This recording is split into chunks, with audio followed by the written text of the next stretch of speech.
chapter of your book, The First Flight, that is A Letter to God, written by G.L. Fuentes. Before going to start the chapter, I want to ask you whether you have heard faith can move mountains. Yes, it is true in this case, in the case of Lancelot, who is the main character of this story. Now, I will also refer to a story of Robert Bruce. I think you have read this Scottish story where Robert Bruce was defeated by the armies of England again and again. As he was hiding himself in a cave, he saw a spider weaving his web, and he was successful in his 7th attempt. So he also thought that he can also win, and he somehow convinced his army that they will also win if they have determination, persistence. This story signifies, this story relates us to some of the good qualities like persistence. If we do persistently some good work, we will be successful. No matter God may not be able to help you, but God may send a messenger in the form of human being. The same thing happened here. See, the house here, Lancelot's house is mentioned here. The house is the only one in the entire valley set on the crest of a low hill.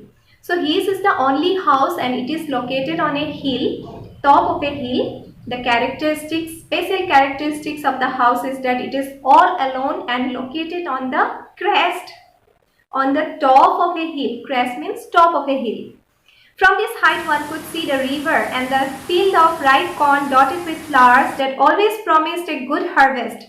So from that height, if it is located in a height, you can easily see that a river is flowing down, and they can also see the cornfield, which are not, the corns has not yet come, but the flowers are blooming, which suggests that they will get a good harvest very soon.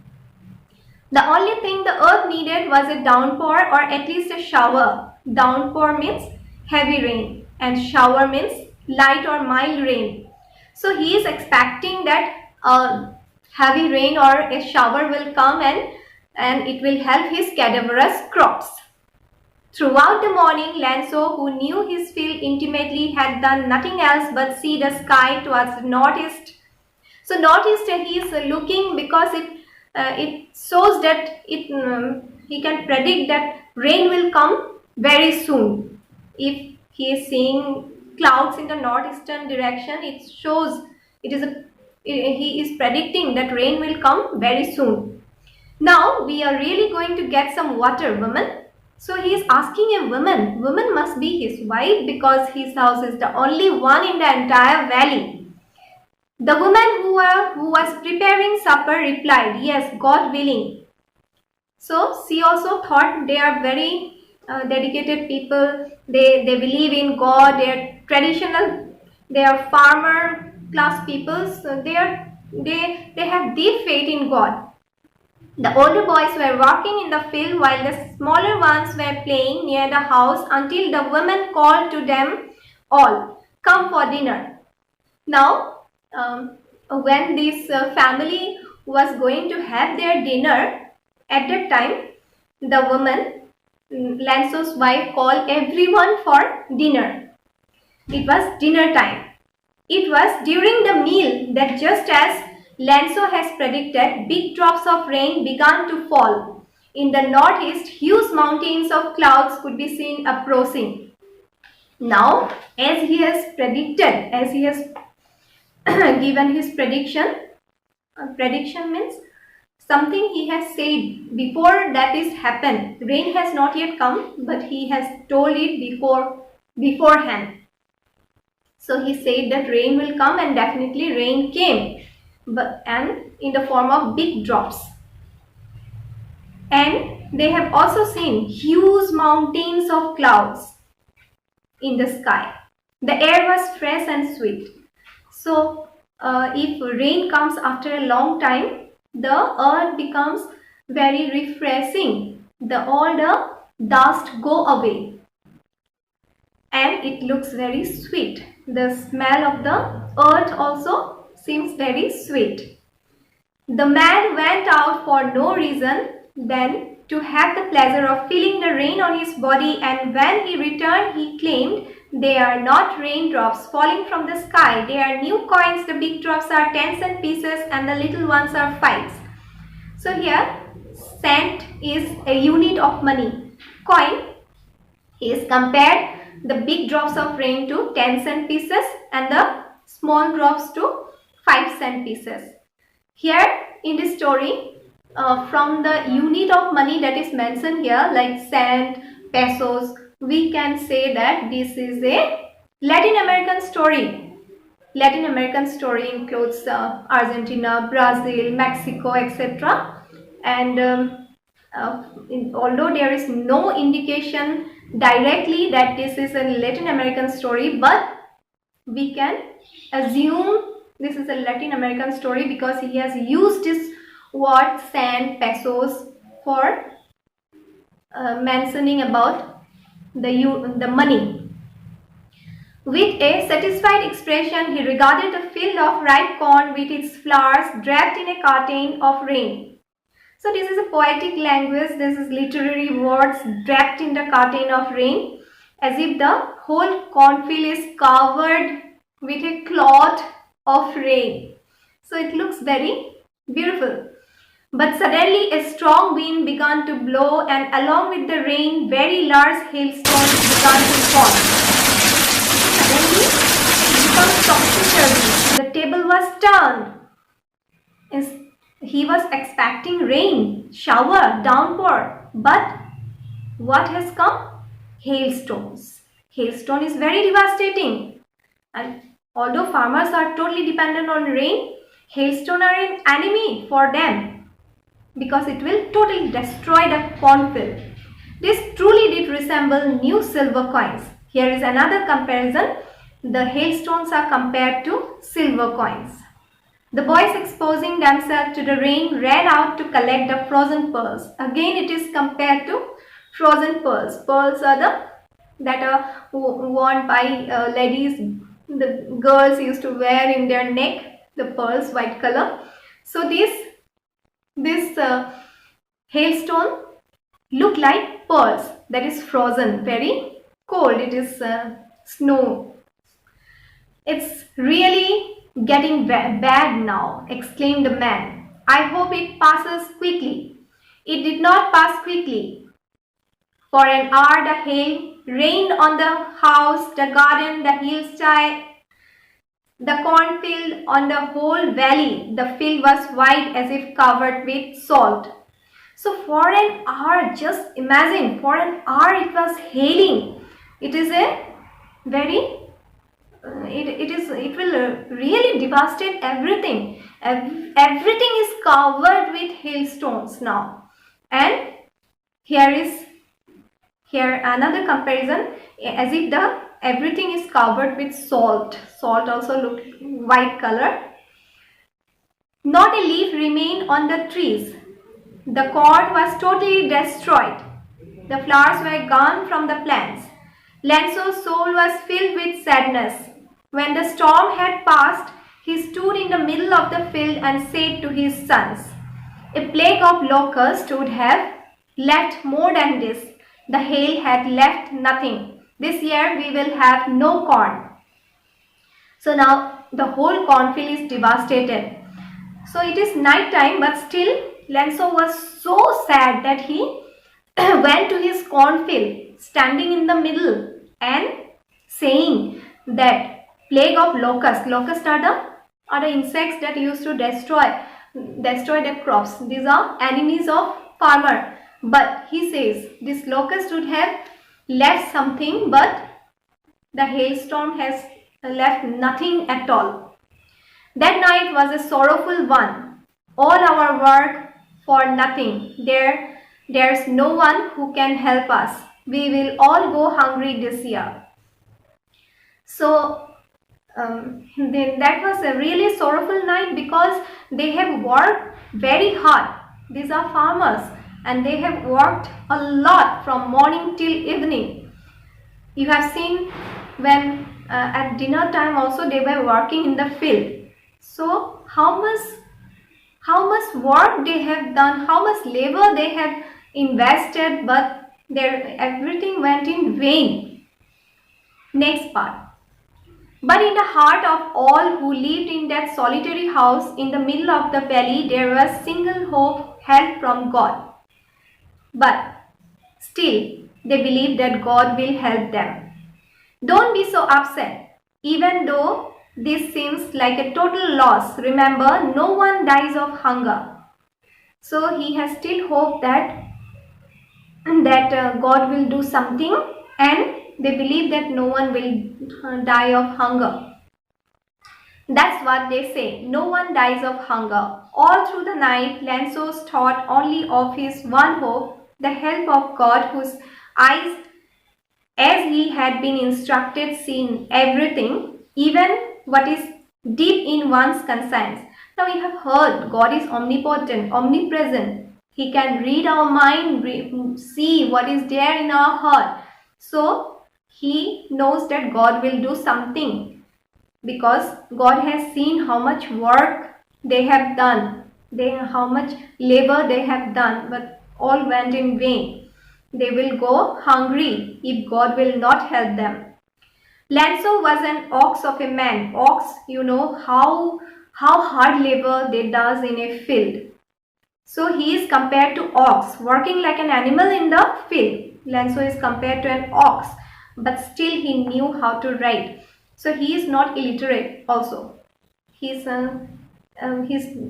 Lanso, how he is, his characterization is also given here. He is not an illiterate man. The following, he is also hardworking. The following Sunday at daybreak, he began to write a letter which he himself would carry to town and place in the mail. It was nothing less than a letter to God. So now he has written a very strange thing, that a letter to God. God, he wrote, if you don't help me, my family and I will go hungry this year. I need 100 pesos in order to sow my field again and to live until the crop comes, because the hailstorm ellipsis is there. He has mentioned everything, how the hailstorm has devastated his cornfield, and that year they have to go hungry if God will not help them. He wrote to God on the envelope, put the letter inside, and still trouble went to town. At the post office, he placed a stamp on the letter and dropped it into the mailbox. So he has written the letter. On the top, he has written to God and proposed it. One of the employees, who was a postman and also helped at the post office, went to his boss laughing heartily and showed him the letter to God. Never in his career as a postman had he known that address. So the postman was also very much in a dilemma. He was in a dilemma what to do. And what did he do? He did not know which address he will go. So he went to his boss, the postmaster. The postmaster, a fat, amiable fellow. Amiable means friendly and pleasant fellow, also broke out laughing, but almost immediately he turned serious and, tapping the letter on the desk, commented, "What fate! I wish I had the fate of the man who wrote this letter, starting up a correspondence with God." So at first he was laughing. He thought what kind of a letter it is, but soon he became serious and he was wondering what kind of a fate he has on God, that he has written a letter. He is trying to communicate with God through a letter. So in order not to shake the writer's faith in God, the postmaster came up with an idea, answer the letter. But when he opened it, it was evident that to answer it, he needed something more than goodwill, ink and paper. But he stuck to his resolution. He asked for money from his employees. He himself gave part of his salary, and several friends of his were obliged to give something for an act of charity. So now he has become like a messenger of God. He is acting like a messenger of God. He decided that he will not break Lanzo's faith in God, and that is why he is contributing a part of his salary to Lanzo, as he is asked for that 100 pesos. He is asking for, somehow he is trying to collect. He is also asking the help of his colleagues, and they also contributed whatever they could. It was impossible for him to gather together the 100 pesos, so he was able to send the farmer only a little more than half. He put the money in an envelope addressed to Lanzo and with a letter containing only a single word as a signature, God. So somehow he collected the money, not the whole amount, 100 pesos, more than half. More than half will be 50 pesos. So little more than 50 pesos he collected somehow, and now he has sent it through a letter, signed it God, so that he will know that God has sent him. Third part. The following Sunday, Lanzo came a bit earlier than usual to ask if there was a letter for him. It was the postman himself who handed the letter to him, while the postmaster, experiencing the contentment of a man who has performed a good deed, looked on from his office. So now next Sunday he was expecting that he will get back the money from God. He is so much confidence he has on God, and he was handed the letter. Lanzo showed no interest, not the slightest surprise on seeing the money. Such was his confidence, but he became angry when he counted the money. He could not have made a mistake. God could not have made a mistake, nor could he have denied Lanzo what he had requested. So he was not at all surprised when he found the money, but he was angry. Why he was angry? Because he didn't get the whole amount. He thought that God cannot make mistake. In fact, it was made by someone else. Someone might have done something in the post office itself. Somebody might have stolen the money. Immediately, Lanzo went up to the window to ask for a paper and pen. On the public writing table, he started to write with much wrinkling of his eyebrow. Wrinkling. He was thinking. He was wrinkling his eyebrows in order to write that letter. What did he write? Caused by a what he had to make to express his ideas. When he finished, he went to the window to buy a stamp, which he licked and then affixed to the envelope with a blow of his fist. So after writing the letter, he put the envelope with blow of his fist, just like this. He did put the stamp, and what did he do? The moment the letter fell into the mailbox, the postmaster went to open it. It said, God, of the money that I asked for, only 70 pesos reached me. Send me the rest, since I need it very much. But don't send it to me through the mail, because the post office employees are bunch of crooks, Lanzo. So it is the irony of the story. The people who are like a messenger of God, they are looked as crooked ones, bad people. So this is the irony of the story. He is a villager. He doesn't have much knowledge, much learning, and he cannot think that it is not done by God. In fact, someone else has done it for helping him, but he is looking at them as someone who has cheated him, who has stolen the money from that envelope. He accused them like that. So it is the irony of the story. I hope you like it. So generally stories end with a surprise or irony like this, and it is very interesting, really.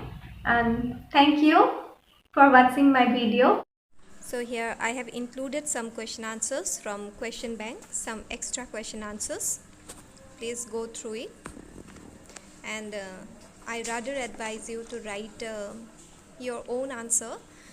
This is for as an example you can see.